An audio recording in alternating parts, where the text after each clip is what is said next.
السلام علیکم ورحمۃ اللہ وبرکاتہ۔ بسم اللہ الرحمن الرحیم، الصلاۃ والسلام علی رسول الکریم وعلی آلہ وصحبہ اجمعین۔ اس وقت میں اٹلی کے شہر بلزانو کے پاس ایک چھوٹا سا قصبہ ہے، وہاں پہنچا ہوا ہوں۔ ایک بہت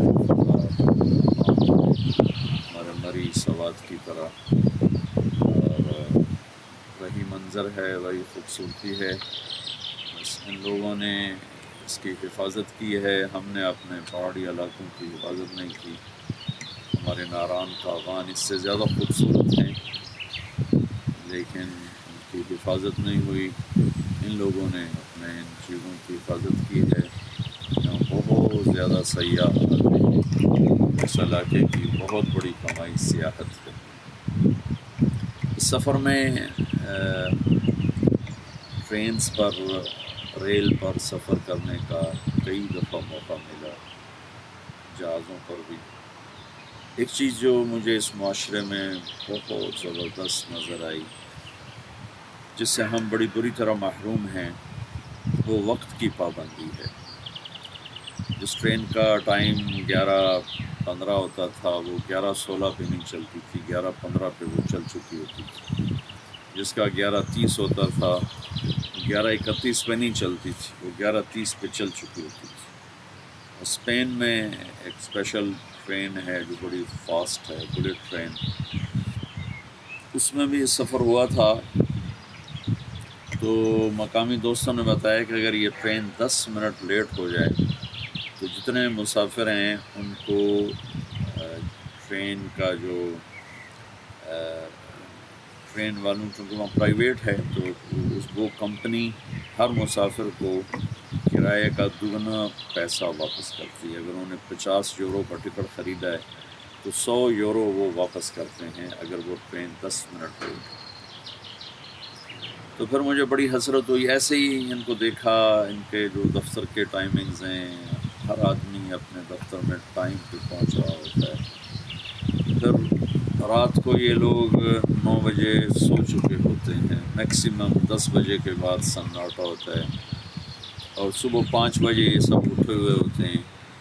اور میں کئی دفعہ فجر سے، کیونکہ یہاں فجر 4 ساڑھے 4 ہو رہی ہے، تو میں کھڑکی سے دیکھتا تھا تو ان کے روڈ بھرپور آباد چل رہے ہوتے تھے، تو یہ لوگ اپنے کام کی طرف رواں دواں ہوتے تھے۔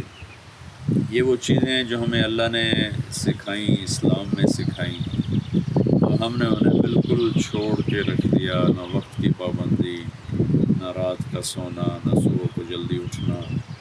ہمارے ماحول میں رات 11 بجے لوگ رات کو ہوٹلوں میں کھانا کھانے نکل رہے ہوتے ہیں، 12 بجے رات کو کھانا کھانے نکل رہے ہوتے ہیں۔ اللہ تعالیٰ یہ حکومت کا بھلا کرے، انہوں نے شادیوں میں ٹائم پہ پابندی لگا دی، ورنہ رات 1 بجے 2 بجے کھانا کھلتا تھا۔ اس قدر ہم اپنے وقت کو ضائع کرتے ہیں کہ انتہائی دکھ ہوتا ہے۔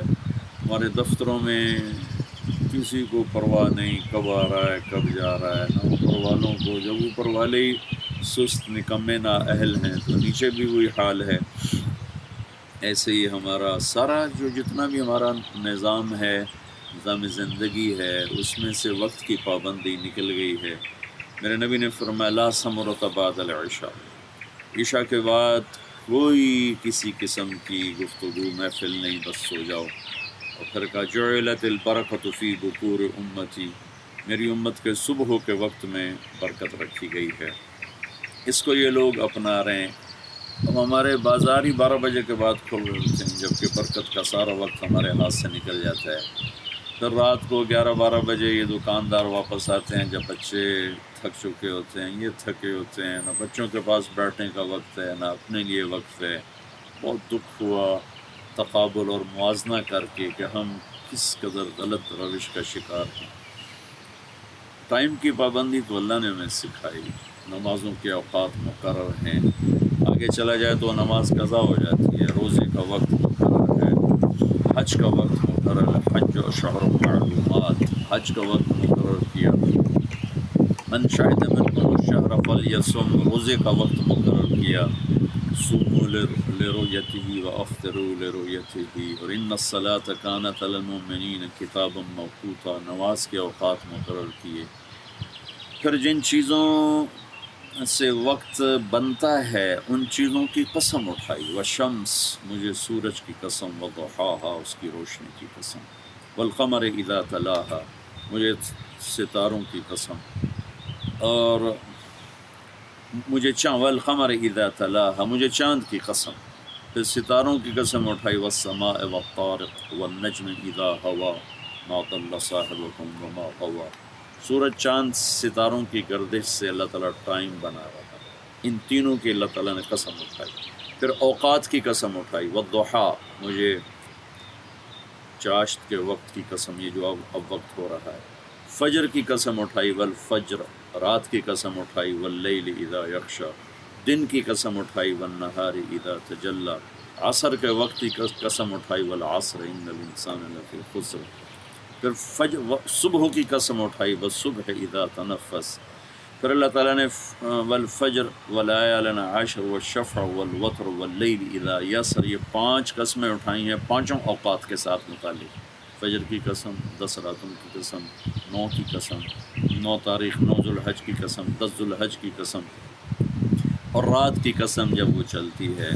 تو اوقات جن چیزوں سے بنتے ہیں ان کی قسم اٹھائی، جو اوقات وجود میں آتے ہیں ان کی الگ الگ قسم اٹھا کر اللہ نے اور اللہ کے رسول نے ہمارے اندر وقت کی قدر بٹھائی، وقت کی عظمت بٹھائی۔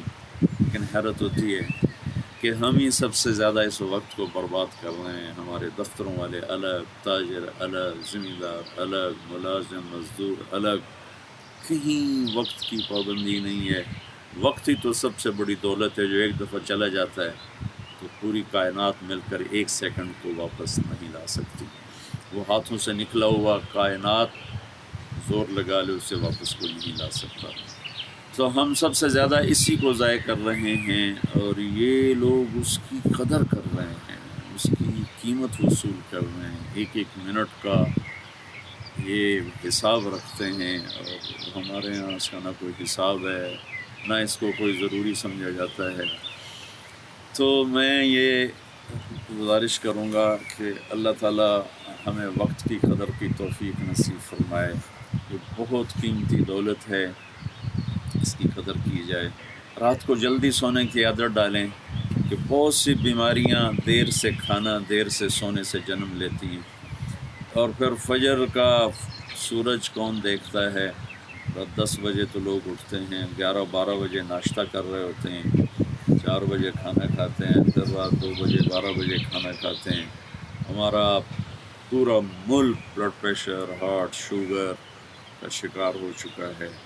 اپنے محبوب کی زندگی کو اپنائیں، رات کو جلدی سونا سیکھیں، صبح جلدی اٹھنا سیکھیں، اور صبح یہ لوگ ورزش کر رہے ہوتے ہیں، باہر پھر رہے ہوتے ہیں، ورزش لازمی کرتے ہیں ان کے بوڑھے بھی۔ میں کل ہی گزر رہا تھا سڑک کے قریب سے، ایک ٹریکٹر چل رہا تھا، میری ڈرائیور پہ نظر پڑی تو دھوپ نکلی تو اس نے کرتا اتارا ہوا تھا، میرے خیال میں کوئی 80-85 سال کا بوڑھا تھا جو ٹریکٹر چلا رہا تھا، کھال اس کی لٹکی ہوئی تھی اور اس کی چھاتیاں ڈھیلی پڑی تھی، لیکن ویسی چستی سے بیٹھا تھا کہ ہمارا 30 سال کا جوان بھی اتنی چستی سے نہیں بیٹھ سکتا۔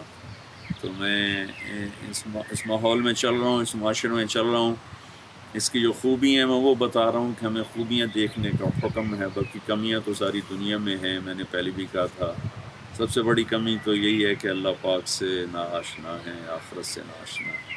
لیکن جن صفات کی وجہ سے یہ عروج پر ہیں، اس کی وجہ صرف ٹیکنالوجی نہیں، بہت سی اس کی وجوہات ہیں، جس میں سے ایک وجہ یہ ہے کہ ان لوگوں نے اپنے وقت کو قیمتی بنایا ہے۔ تو ہمارے دینی طبقے میں بھی وقت کا ضائع کرنا، نہ دیندار طبقے کو اس کا احساس ہے، نہ اہل علم میں اس کی کوئی قدر ہے، نہ اہل دنیا میں اس کی کوئی قدر ہے۔ سب سے زیادہ جو چیز ضائع ہوتی ہے وہ وقت ہوتا ہے۔